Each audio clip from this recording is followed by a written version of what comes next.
Okay,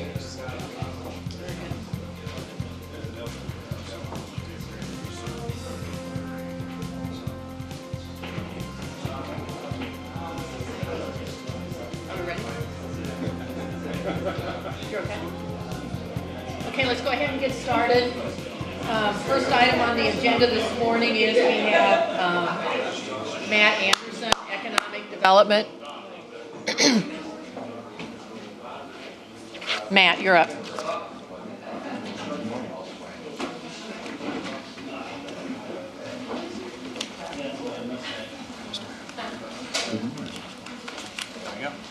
Good morning, everyone. Matt Anderson, Office of Economic Development, Des Moines City Manager's Office. This is a quick update for you on two projects we're bringing forward on tonight's agenda for redevelopment of city-owned parking lots in the East Village. Oops. And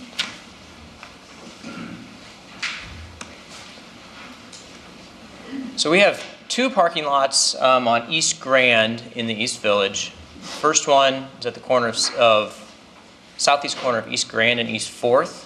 This is kind of kitty corner from Zombie Burger, and it's next door to where Norton Hall was recently relocated. It's 28,000 square feet. This lot is controlled by the Office of Economic Development. The second is a block to the east at the southeast corner of East Grand and East 5th. It's next door to the Oriental grocery store. It's a little smaller, 18.5. This one is controlled by the city's parking system. Those are just how the ownerships of those lots are booked with the city and how the funds that were used to purchase them. They're both actually managed by Traffic and Transportation. So here's the lots. You can see the little bigger one on your left-hand side of the screen and the square one to the east. So how big is Zombie Burger? The Zombie Burger lot is, it's roughly the same size as the hotel lot, the East 4th. So they're basically the same size at about 28,000 square feet. Okay. So the first lot at East 4th is the proposed developer is Heart of America Group, which is owned by Mike Whalen. They're out of the Quad Cities. Mike owns a few hotels in the Des Moines Metro, including two near the airport in Des Moines. The new concept is a Marriott hotel called AC Hotels. There are none in the U.S. right now. There are a few under consideration. It's a brand new flag from Europe that Marriott bought a few years ago and is introducing to the U.S. It's a boutique hotel, I guess is what you'd call it. A little higher end, smaller, unique rooms, unique architecture. Not the kind of cookie-cutter chain hotels that you see in a lot of other brands. They'll all look different. This project would be approximately 100 rooms, so relatively small certainly small by downtown hotel standards. Heart of America would like to do a rooftop bar and underground parking for the bulk of the parking for the guests. This brings up real quickly, there's another East Village hotel proposal that the Office of Economic Development is working on. It's an extended stay product that would be located on the Bud Mulcahy lot that the Hansons own. Hansons are putting together a master development of that lot that would include housing and some structured parking also. We're not quite ready, finished with the negotiations on that one to bring forward a preliminary term of agreement. That'll be sometime in December. But I wanted to put it on your radar as we start talking about hotels. We and the developers are convinced that there's plenty of room in the market, even in the East Village market, for these two hotels. They're two different price points in two different markets. The hotel for the Bud Mulcahy lot is an extended stay brand. So a little more amenities in the room. A little bit lower price point probably, whereas the boutique hotel, a little higher price point, and smaller, kind of funkier rooms, I guess you would say, won't have all those amenities in the rooms that you'd expect at an extended stay. So they'll be hitting two different parts of the market. Really won't be competing directly with each other. The East 5th lot, the proposed developer is Christensen Development, Jake Christensen, who most of you are well aware of. Jake has been a very active downtown developer. He was the developer that relocated Norton Hall. Jake's proposing a 4-story mixed-use building 9,000 square foot of retail space, which is miraculously, Jake's got it 70% pre-leased already.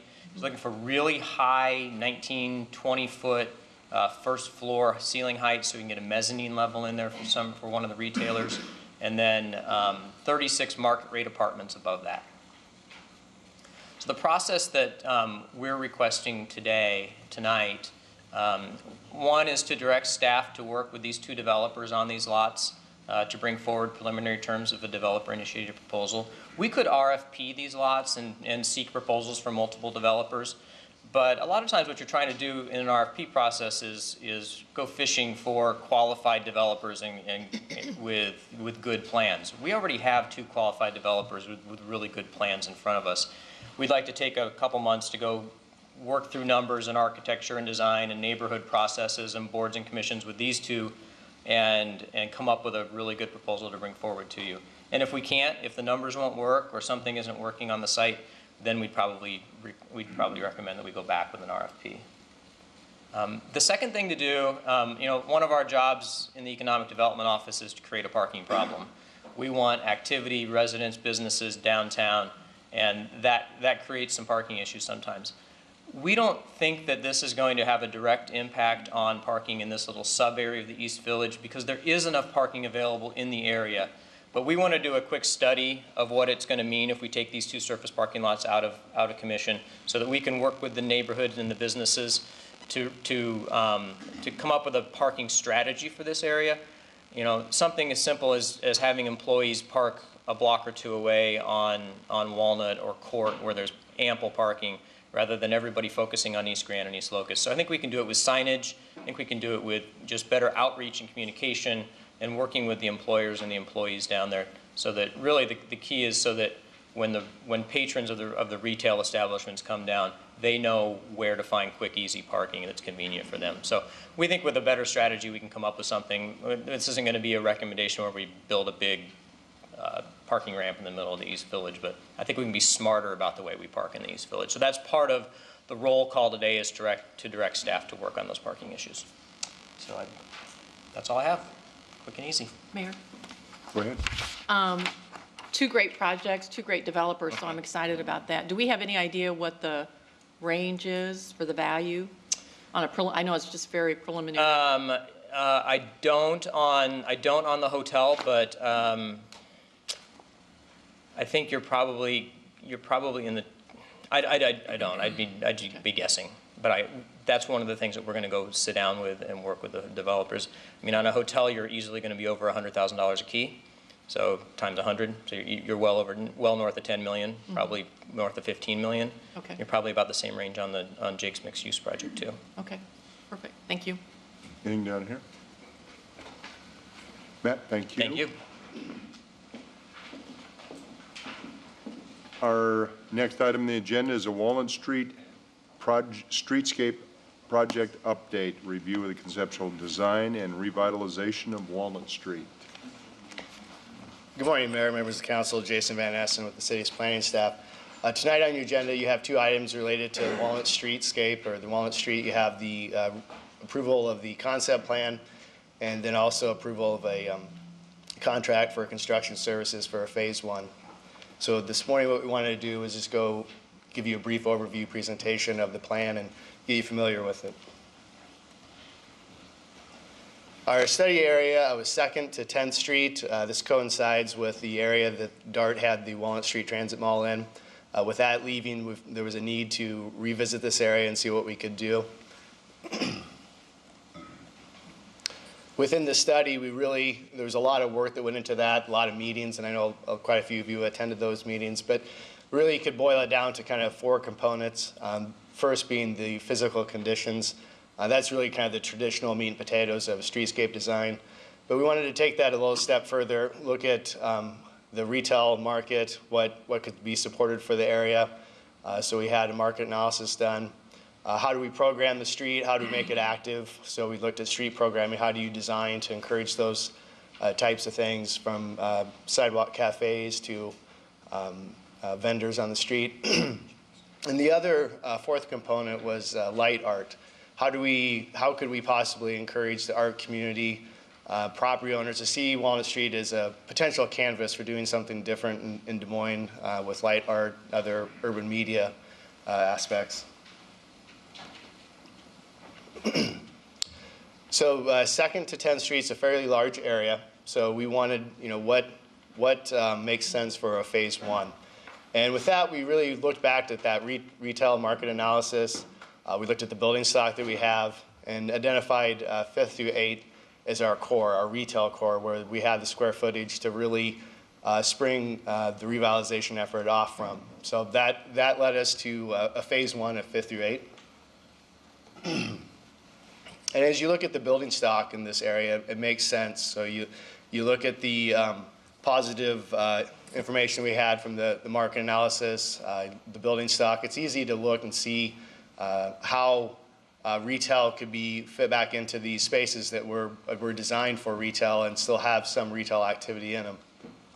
So this is Yonkers building. Moving towards the east, Hub Tower, Kaleidoscope Mall, already set up for retail. The other thing besides more traditional retail, when we think of the storefront, the other thing that was exciting that came out of the Gibbs planning work was the possibility of doing a public market and how that could interact with retail and revitalization effort on Walnut Street. Just one last slide kind of showing the interior of Hub Tower, Kaleidoscope. That atrium design fits in nicely with the open air concept of public markets that you generally see around the country. I'll just quickly walk you through the actual design, the concepts for the phase 1 area. This is 5th to 6th Street. So you can see at the intersections we have larger sidewalk areas. That's an area that makes sense for encouraging the sidewalk cafes or street activity. Then moving towards the center of the block, we're introducing parking. Right now, Walnut Street doesn't have any on-street parking on it, so that's an important component to add that teaser parking back in there to support retail and other development along the street. So moving towards the west, 6th to 7th Street, kind of the same pattern, cement paver, sidewalk, street trees with landscaping clusters. 7th to 8th, down at the Yonkers block, the EMC block, kind of that same continuation of the design. And then I've got one last slide to show you kind of the elements. Obviously with construction documents and where we go into the mode of really figuring out planning for every square foot of the ground, we will be looking at these components a little closer and visiting. But what I wanted to show you here was kind of the general concepts that we're looking for, just the kind of the design theme for the area. Phase 1, we're looking at a $4.78 million budget. We are approaching this as a shared public-private venture, 50-50 between the city and the property owners. And depending on our success on that fundraising effort, we could possibly start construction in 2014. I want to emphasize that we have some steps to take on there, but to not overpromise, but that is what we're shooting for. With that, I'd be happy to answer any questions. Matt Anderson is with us today as well, as you already know, and he's been leading the effort on the fundraising part, so Skip? he's as well. Yeah, I'm curious, in your slide about the retail core potential, and you showed the different indoor markets. Is there somebody proposing that we're going to build an indoor market there instead of the one in the market district?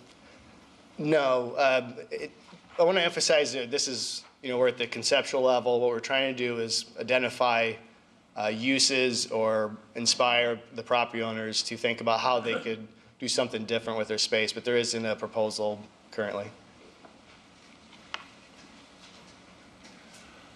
Jason, I've got a question. We just last week had sort of a presentation from EPA regarding the greening of America's capitals and our project up on 6th Avenue.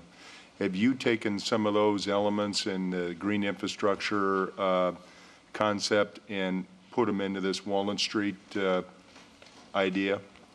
We are still looking at how to incorporate the finer details, and we'll be doing that with the construction documents.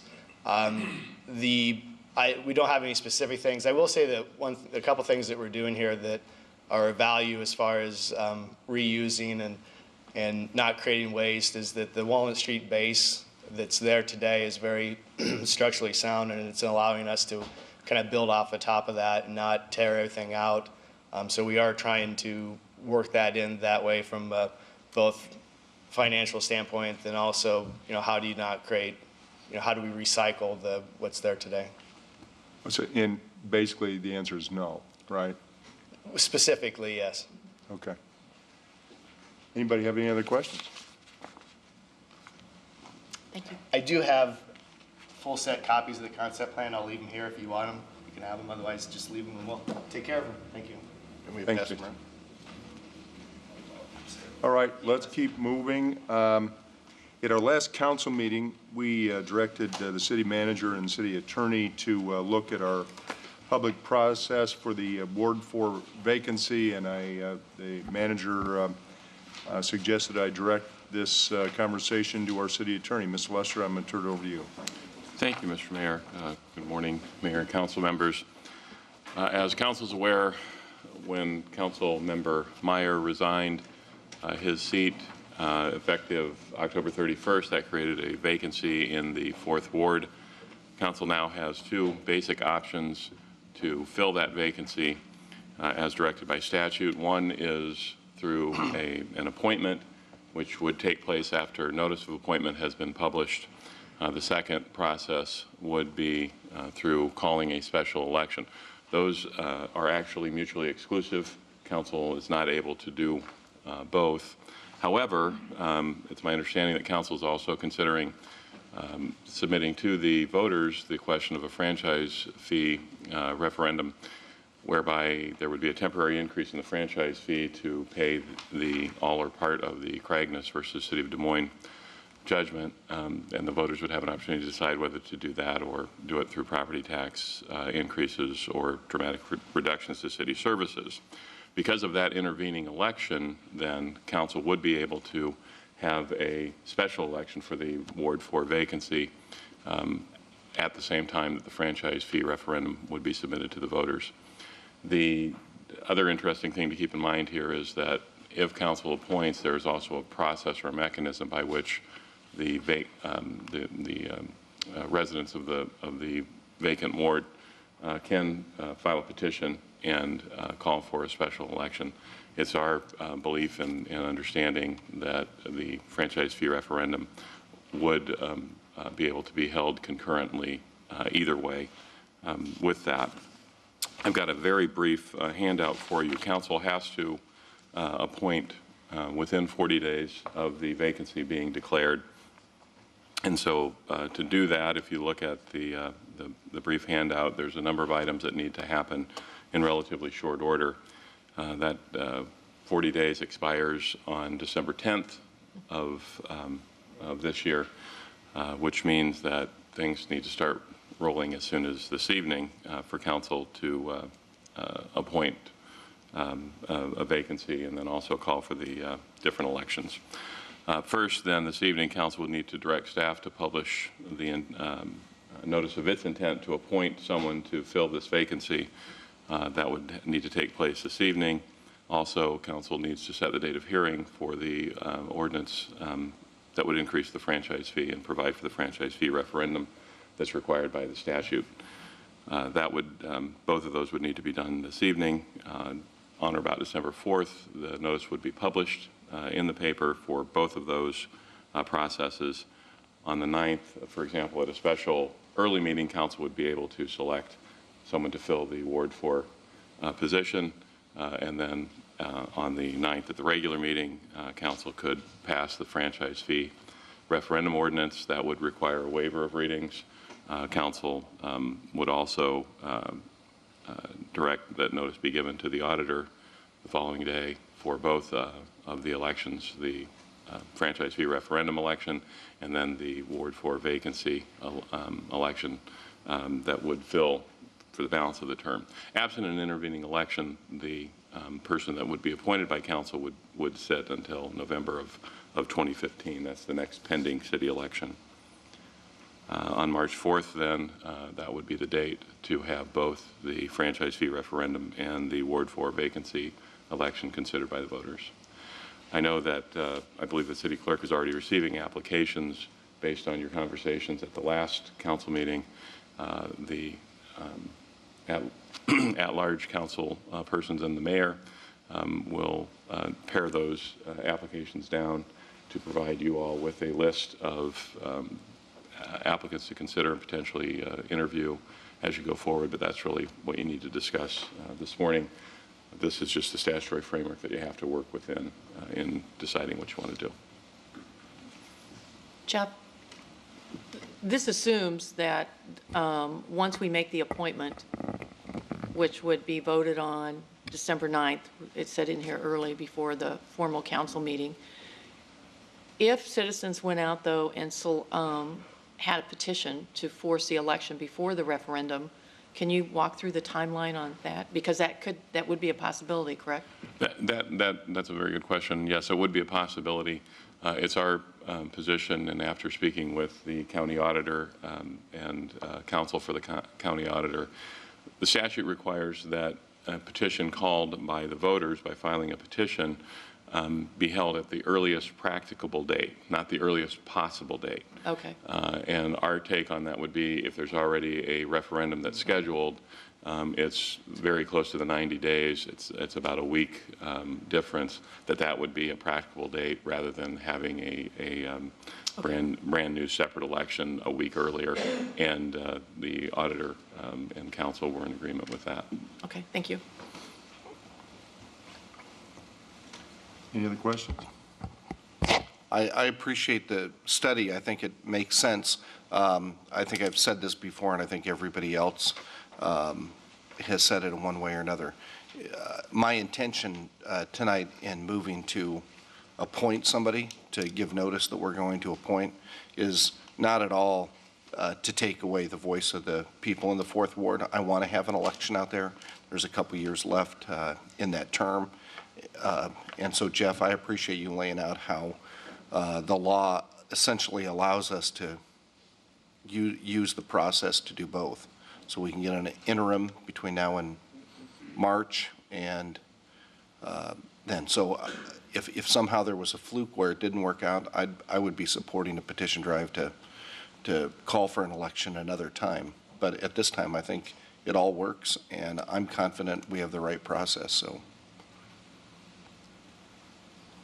All right. Jeff, Very good. thank you for the update. Thank you. Let's move on. Can we talk just a quick second about the appointment process itself?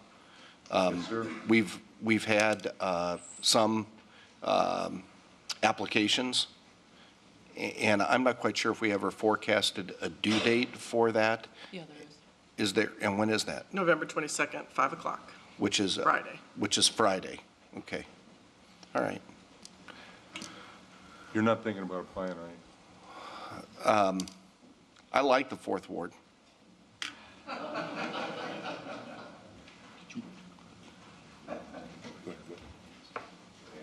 Yeah, Okay. with the deadline coming up on Friday, I think that probably we ought to meet it as early as possible. After that, the three of us at large, and to go through the initial screening of those, and then I think that we should, when's our next workshop? Your next meeting's the 9th of December. So, all right, so I think that we ought to try to get back to the council as quickly as possible after our initial review individually, and see if we need to have a meeting of the six of us to go over the recommendations for the interviews. So let's maybe even as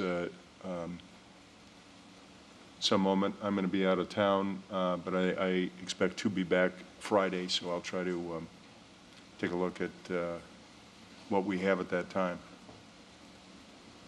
and then we'll get together. All right, and let's move on to the. Yes, sir.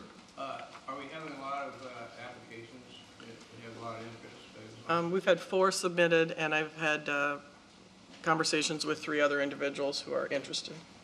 All right, so potentially up to 7. All right, next item is operating budget projected gap overview of the budget balancing principles. Scott. Good morning, Mayor and Council. I apologize in advance with my voice. I'm going to try and keep it through the rest of the presentation if I can. This morning, I'm here to explain to you the budget gap for our next 2-year budget plan. And so we're dealing with fiscal year 15 and fiscal year 16. And so once again, we're approaching this as a 2-year process. Before I dive into the numbers, I thought it'd be wise to take a step back and remind everyone of how we got to this point and how the challenge that we have ahead of us is not so different than what we've had in recent past. So the city is clearly, as you all know, has had to take actions to resolve budget gaps in the past as well. And here are some of the examples of the resolve that the City Council has decided upon. Such ideas as reorganizing, the need to look at privatizing where available. And then I'm not going to go through each of these, but essentially we've had about $28 million of cuts. Those are annual cuts to operations, and over 300 positions that have been removed over the last 7 years. We still have a tax rate that is lower than what it was in fiscal year 04-05. And then also, before I dive into the numbers, it's also important to remember that it's not just about the numbers and it's not just about the budget. We are here as a city government to provide services to the citizens, and we've continued to do that. With your guidance, the staff have continued to do more with less where available, and to be more innovative in how they deliver services. And in doing so, we've actually accomplished, the City of Des Moines has accomplished quite a bit in the recent past. You'll see I've thrown some projects up there like MLK and the levee construction, the Franklin Library, Southeast Connector is on its way to the east. We continue to secure federal and state grants as partners in some of these projects. And then, of course, any one of you could do a better job probably selling the city than myself with all the accolades that the City of Des Moines has received the last 5 to 7 years. Number 1 for this, number 2 for that type of accolades. So what are the guiding principles? These should be familiar to you, as this will be the 3rd time that we've done a 2-year budget resolve. We're looking to minimize the service impact to the citizens and be able to fully explain what those impacts may be. We're looking for sustainable actions. We are not looking for one-time fixes or use of one-time revenues. So by a rule of thumb, we're looking for sustainability at least out 3 years into the operating future. We're attempting to maintain frontline employees wherever possible. We're looking at using conservative financial projections. We want to have as clear of a crystal ball as possible when we do that. We're always seeking out collaborations with others. We're managing to the total budget, and that means both operating and capital. And so hopefully over time you've seen with the presentations on the budget that we're managing to the total tax rate as well. Our tax rate is comprised of several elements, but essentially our operating levies and our debt service levies. And that's how you arrive at the total tax rate. The new item on this list is that we've implemented a position review committee.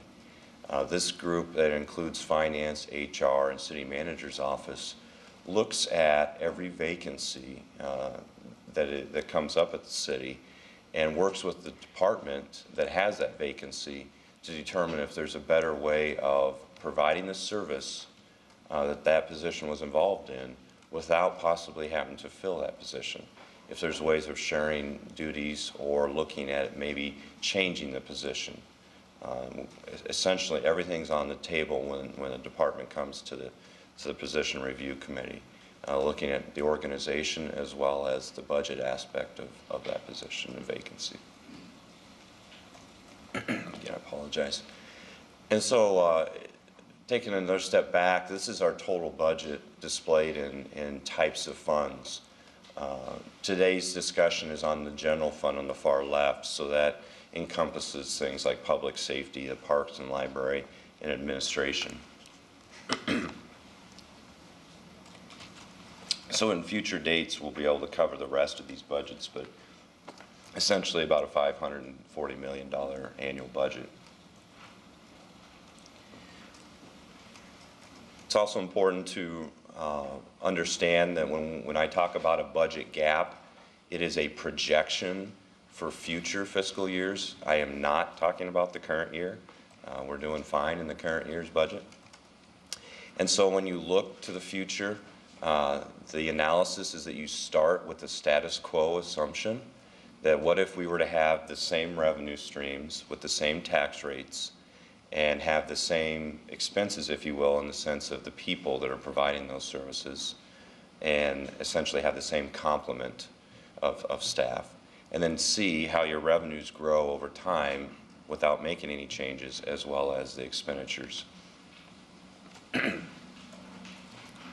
So looking at 15 and 16 budgetary factors, what does the crystal ball show us at this point in time? The general fund revenues are expected to increase in fiscal year 15 by just under 1% and right at 1% for 16. The expenditures, we're looking at closer to 3% annually. Part of the revenue item is that the taxable valuations are only growing at about 1.4%. We have elements like the commercial rollback that will be applied for the first time in fiscal year 15. That's at a 5% reduction in the first year, and then by fiscal year 16, we'll see a 10% reduction in the commercial rollbacks, and that's statewide. Loss of apartment building valuation, the legislatures last year reduced the amount of taxable valuation for apartment buildings over a 10-year period. So that will phase in and reduce each year for 10 years. We have services that are obviously driven at a city government by our employee costs. And we have things like increased pension contributions still on our horizon. So without a drum roll, I guess the answer to the question is how much is the gap? We're looking at a 2-year operating gap of $6.4 million. That can be broken down further into the 2 years such that it's about 2.7 the first year and 3.7 the second. So it compounds, obviously, such that it would be 6.4 in the second year.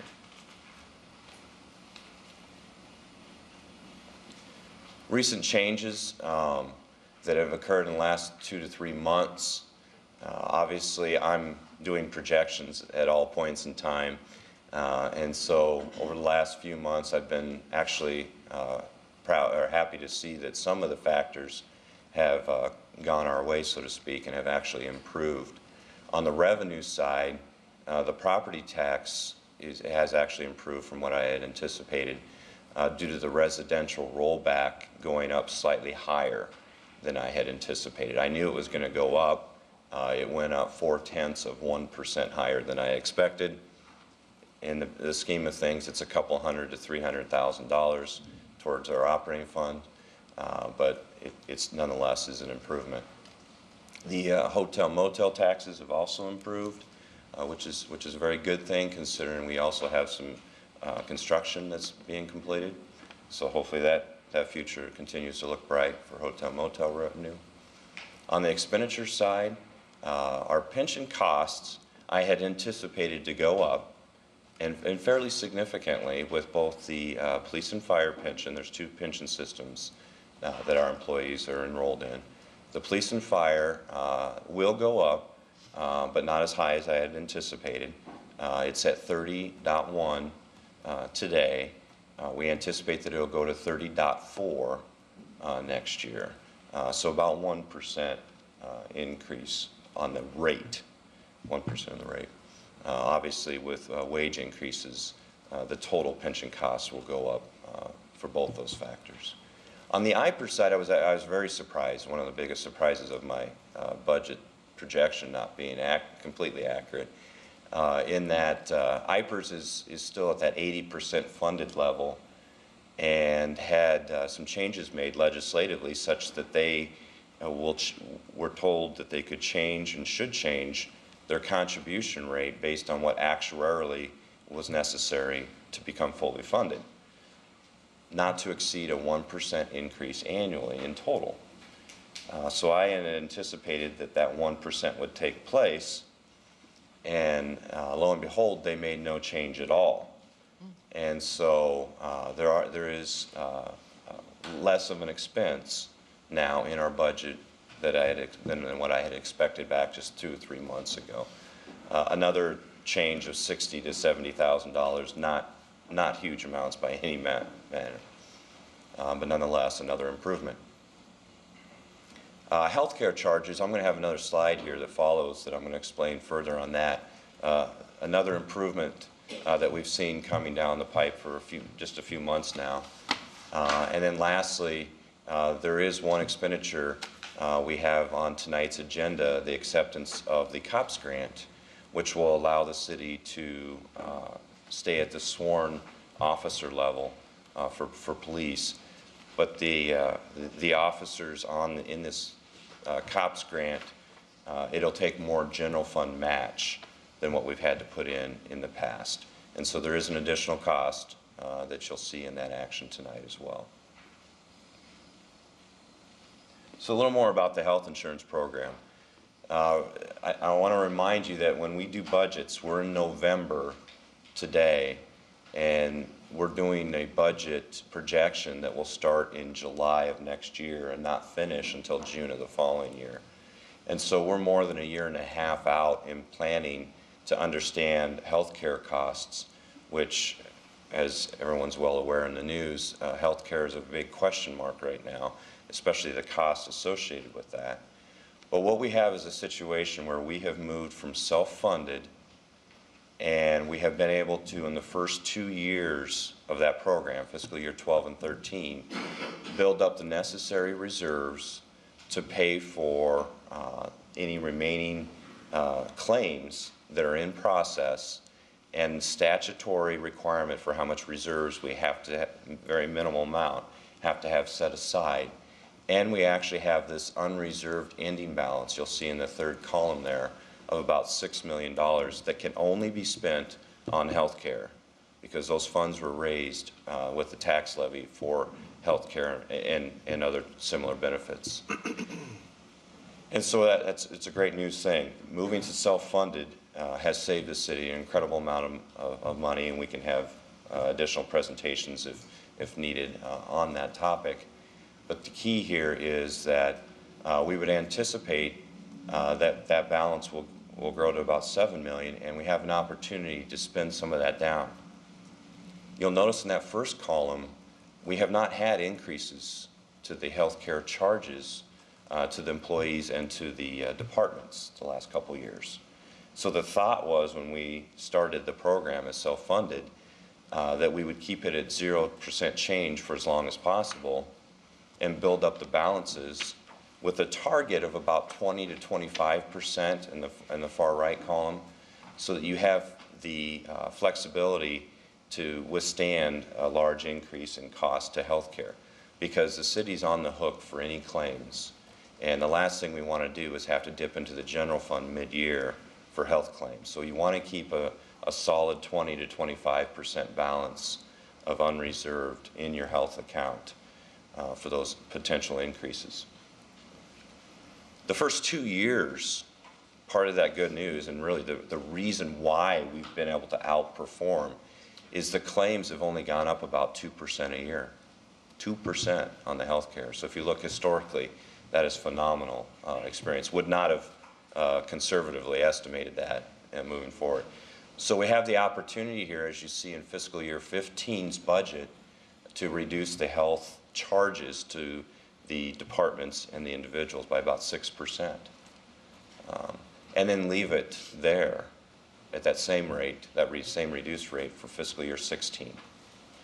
And then we would need to return to about 3.5–4% growth thereafter. And that is what I would call a soft landing, if you will, of getting down to about a 20 to 25% range without cutting your feet out from underneath you in 1 year and then having to raise rates thereafter. I want to pause just a second there if there's any questions on that. Anybody? It's very good I thought news. you'd Very good jump in here with some insurance questions. Okay. Yet There's a another voice unknown. for Obamacare. Go ahead. More detail on, for those that like the tabular data, on the comparison from adopted current 14, moving to the right, projected 15 and 16. I'm showing you a little more detail on what's going on with the property taxes, the road use taxes, the franchise fees, and then also the other. There's not a lot, to be honest, when you look at the percent changes, there's not a lot of volatility there. A lot of low percentages, and unfortunately, as I've already mentioned, the revenue growth is less than the expenditure growth. But you're looking at 1% essentially annual growth on the revenues and 3% annual growth on expenditures. And that 2% gap, if you will, is what's causing the problem. That's the 2.7 million that you see in 15, and the compounded amount to 6.4 million in the second year of this budget. So just another way of looking at these same numbers, essentially. I'm going to turn it over to Rick at this point.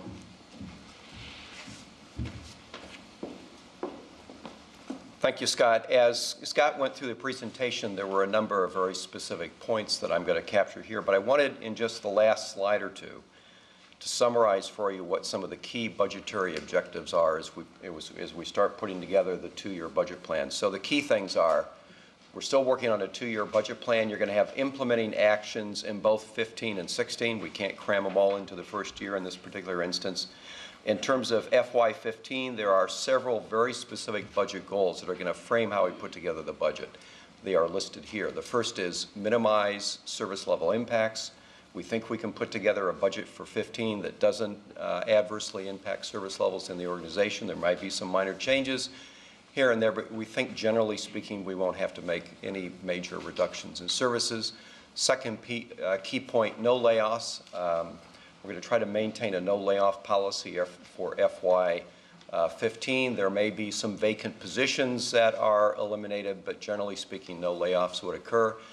Scott mentioned maintain police and fire sworn officer strength unless there's some kind of specific funding that's reduced or eliminated. You think of grant funding as an example in that category.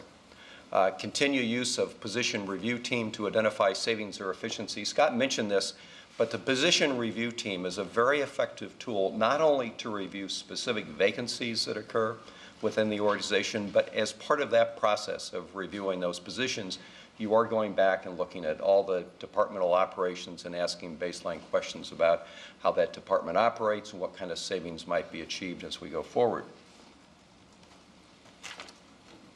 Okay, continuing. We are going to look at all of our non-property tax revenues, including gaming dollars, hotel, motel, ATE, or red light camera revenues. All those revenue streams are key to us, and to the extent we can maximize the use of those in future budgets, we had to try to do that. Review all fees and charges to determine if adjustments are justified. You've made adjustments over the years in our fees and charges. We are restricted by law. We can't charge fees that are more than our cost to deliver that service, but we can charge that much. And so to the extent we are providing services and we're not charging our cost in those services, that represents an opportunity for us to increase those fees. Utilize the 2.5% increase in the franchise fee.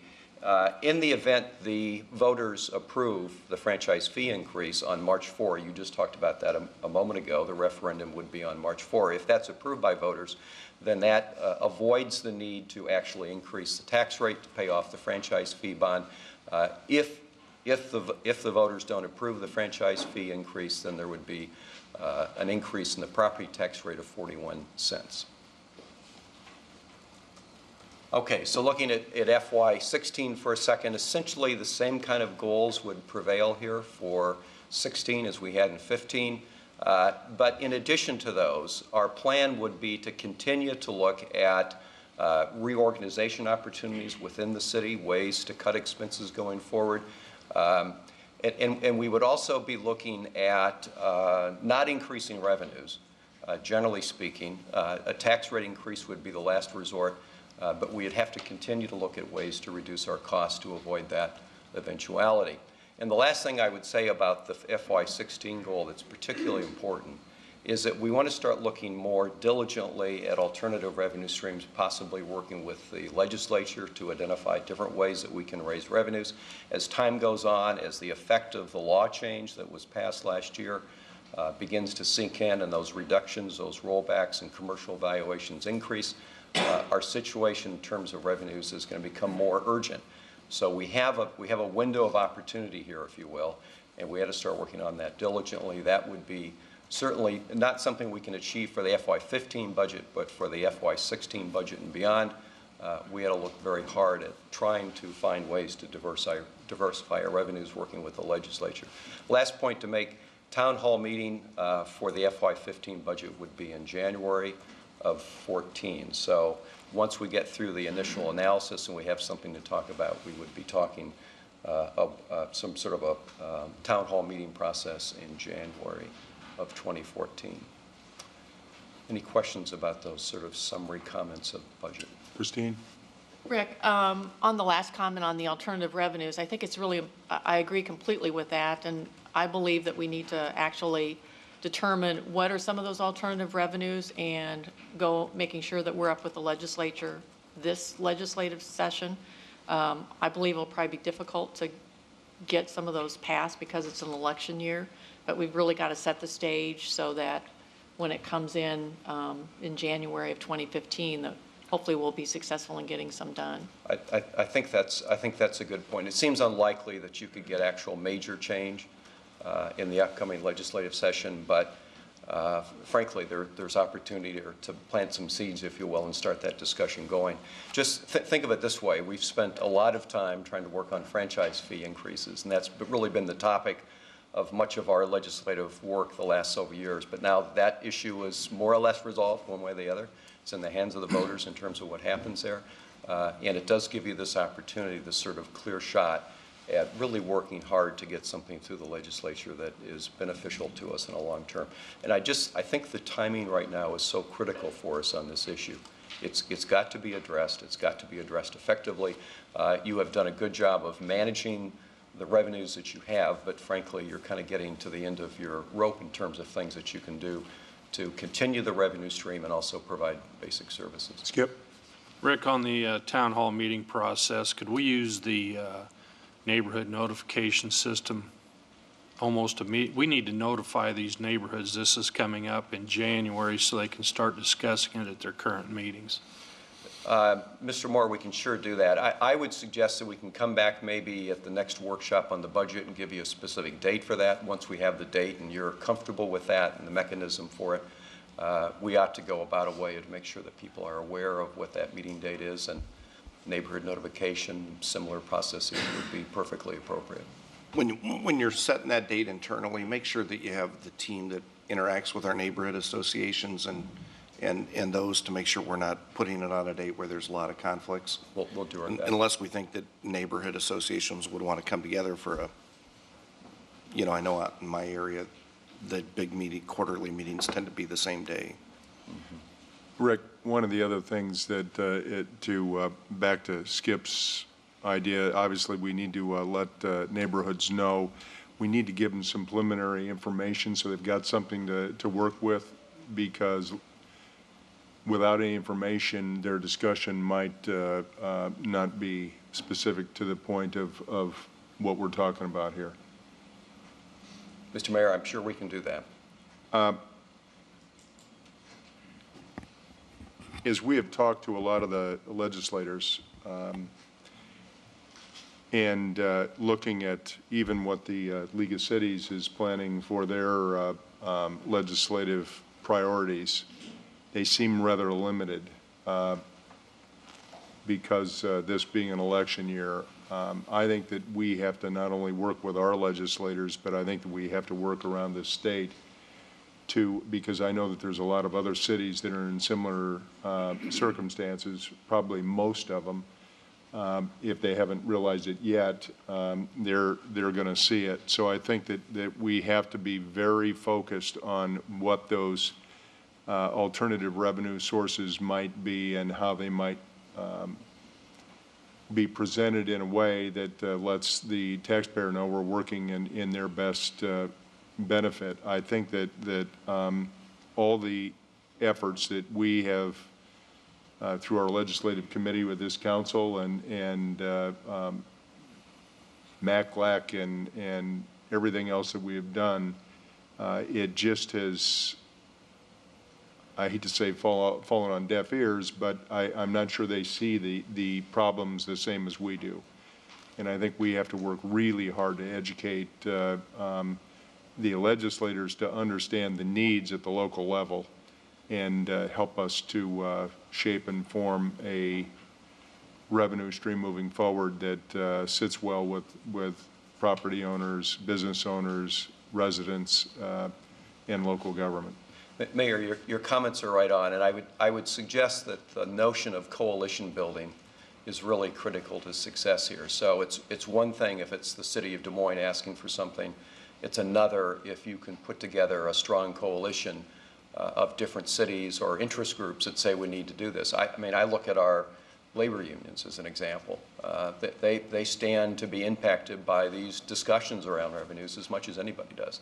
But our neighborhood associations, other cities across the state, other cities in our metro area, you know, frankly, there is a lot of commonality in terms of interests here, which I think is your point. But putting together that coalition in a way that can present a unified front in the legislature is going to be key to success here.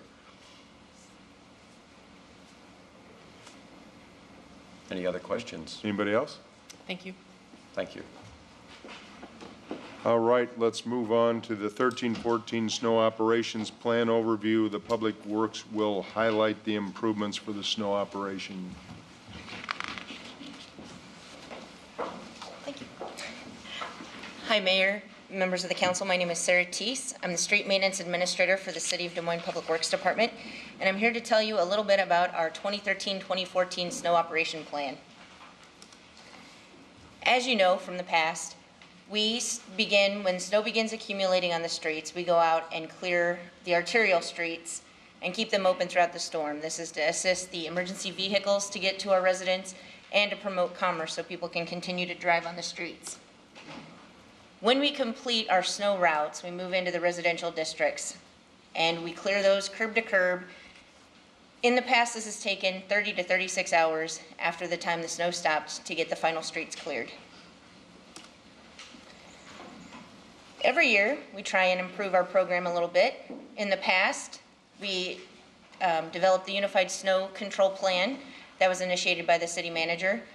We now anti-ice all of our snow routes and some of our residential streets. This helps to reduce the amount of snow that the amount of salt that we use.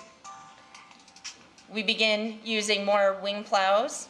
We purchase our salt through the Central Iowa Salt Purchasing Group. That helps keep our price per ton lower than even what the DOT gets. And we've instituted citywide parking restrictions. These improvements have resulted in reassignment of resources from other departments, reduced material costs, faster, better snow removal, and higher customer satisfaction.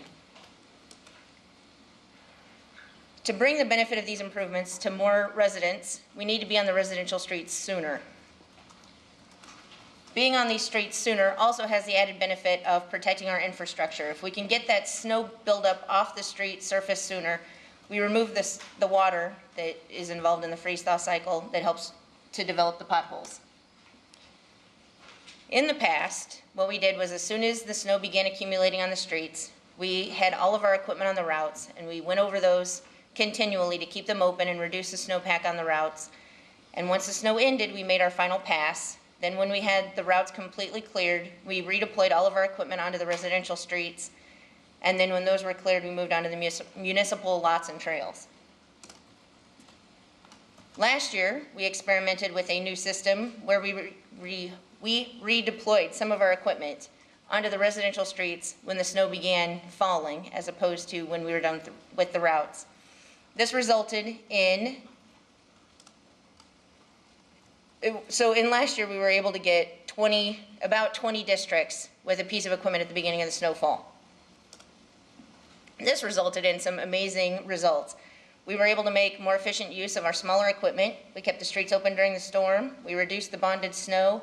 And we had an average savings of about $30,000 per snowfall based on our cost savings due to the shorter time to remove snow. This year, we would like to try and get into all 40 districts. We believe we found all of the resources necessary to make that happen. By a special agreement with the CPEC bargaining unit, we've arranged to have up to 20 seasonal employees. They'll be employed on an as-needed basis. The estimated seasonal cost of this program will be $30,000. This is more than saved by our seasonal cost savings due to getting the job done faster. So in summary, we want to try and preserve our infrastructure, reduce our final plow out time to 24 hours, reduce our overall snow removal cost, and further improve citizen satisfaction. We'll track our completion times, the patching material we use. We'll calculate personnel, equipment, and material costs, and analyze the citizen satisfaction survey results. And as a related note, tonight you'll see on your agenda the rental of 4 motor patrols.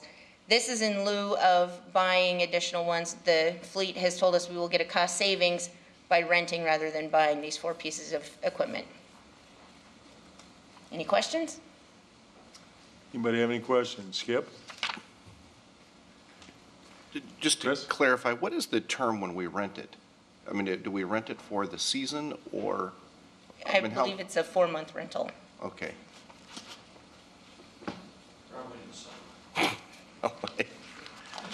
I wasn't sure if we could rent it by the episode, by the, if we could go, By week or? yeah.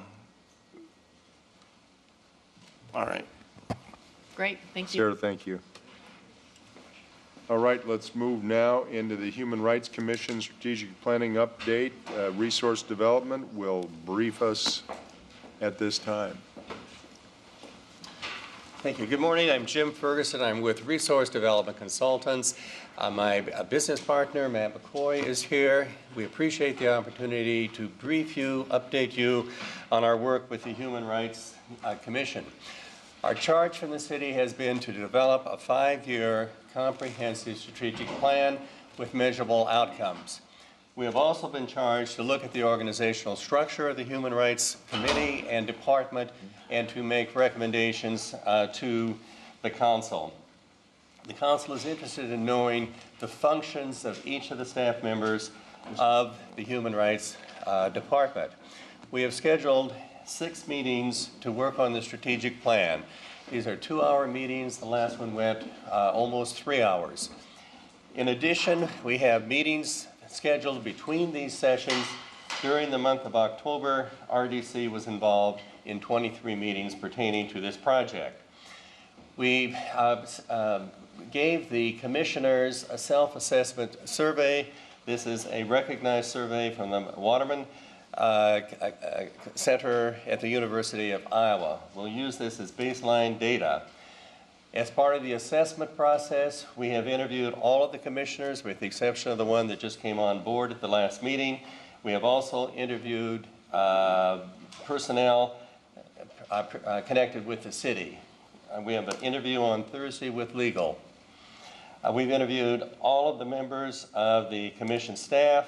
We've gone outside the city. We've talked with the Human Rights Commission in West Des Moines.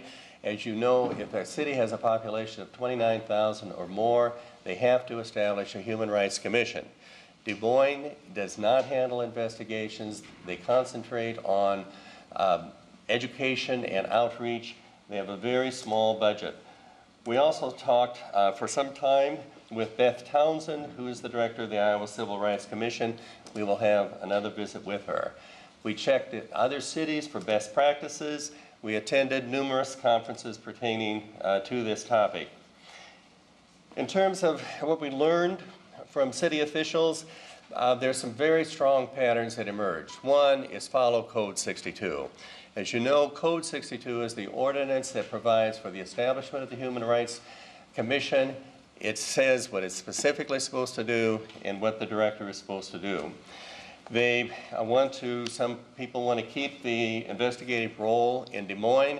Others feel that it has already been transferred to the state and should be transferred to the state. The council is very interested in knowing what the educational role is with the staff. And there's, I would say, universal agreement that the director should report to either legal or to the city manager, with preference probably going to the city manager. The city officials want to report in terms of what the staff does, and they want the RDC to come up with a recommendation in terms of the organizational structure.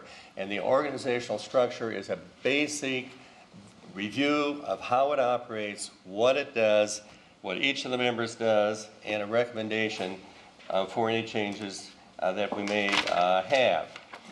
The commissioners, interestingly enough, echoed much of what the city officials said. Those first 6 arrows are exactly the same of what the city officials said. In addition, the commissioners would like to have an EEOC contract signed with the state. Commissioners are interested in knowing what the staff does, what they do in terms of the outcomes. And they want all aspects of the staff expanded. They raise the question, is money better spent on education and awareness? The commissioners are interested in knowing the number of cases that are going to the city. They're concerned about, is there a duplication of effort, the number of cases going to the state. Is there a duplication of effort between what the city does and what the state does?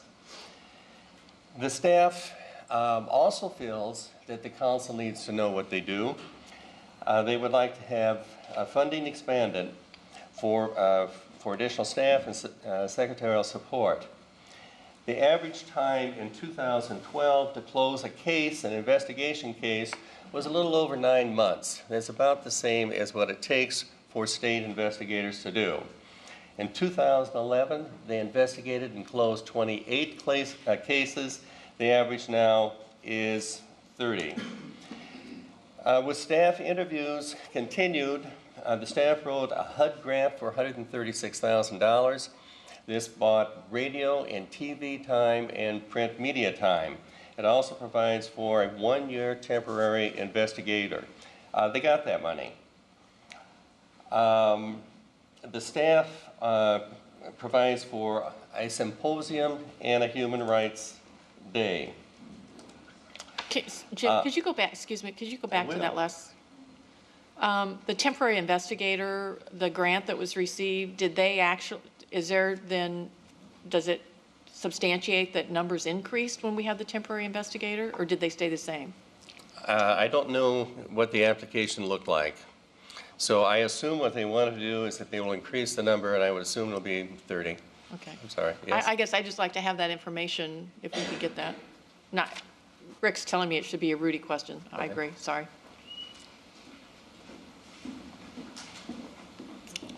Do I go on? Go ahead, no, that's fine. Okay, HUD pays $2,600 for cases that have been investigated and closed. Of that, Des Moines gets $500 for transferring the case to the state. On EEOC complaints referred from the city to the state would give the city $250 with the state retaining $600. Currently, there's no EEOC agreement between Des Moines and the state. A case is handled by the state for the year 2012. Residents within Des Moines filed 343 complaints with the Iowa Civil Rights Commission. As of October of this year, there were 306 cases filed.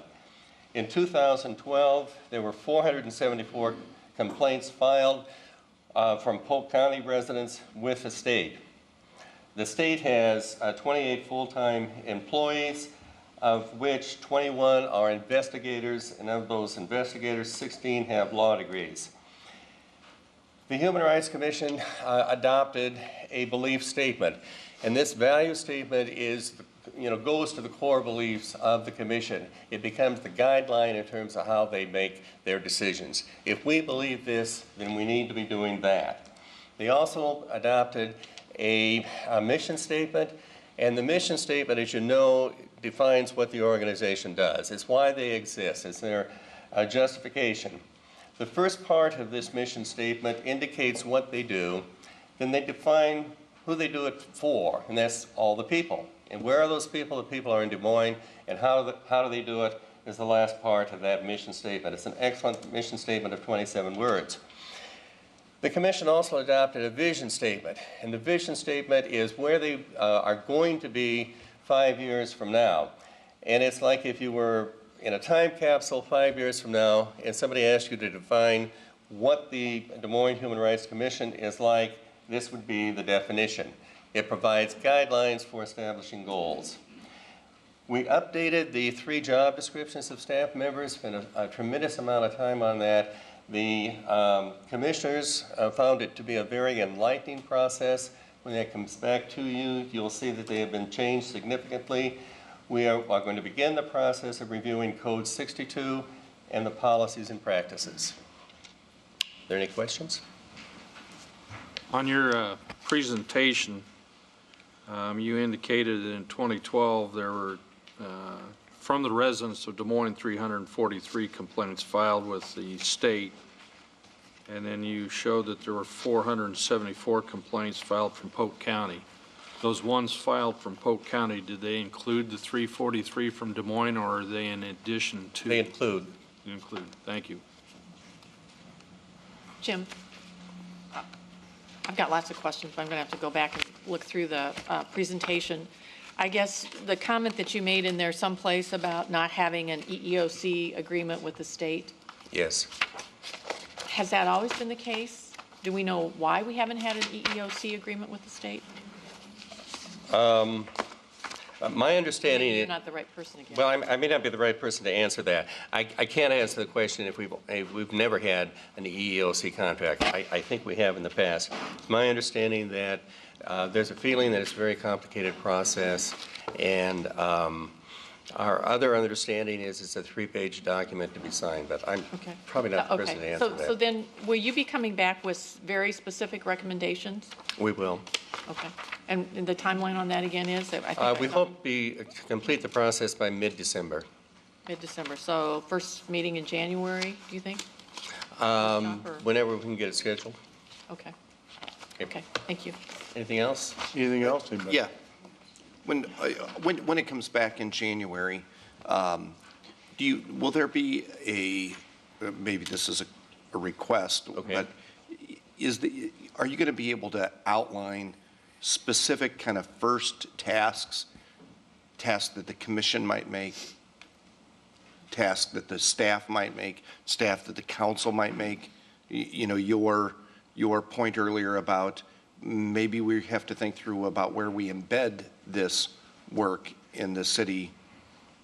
Yes, we will group them according to recommendations for the council, for the commission, for the staff. With some kind of specific, hey, one of the reasons we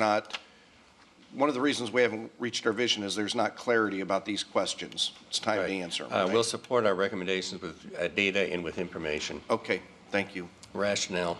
Thank you. Thank you. Okay, thank you. Rudy, did you want to make a comment regarding that earlier question? Only if there are questions that the council needs to have answered, I'd be glad to answer. Okay. Does anybody have any questions that they would like to have Rudy either answer or clarify following the presentation that was just made? If you could just get us the information back in writing, that would be great on those 2 questions. Would you clarify the 2 that you want Rudy to get the answers for? Would that help, Rudy? EEOC was the one of them, Okay. and I'm trying to remember the other one. EEOC would be the best one.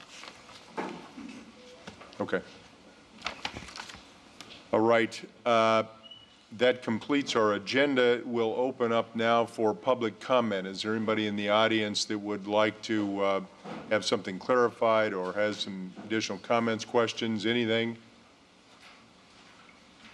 If not, we'll look forward to seeing any interested parties back this evening. This meeting is adjourned. Thank you.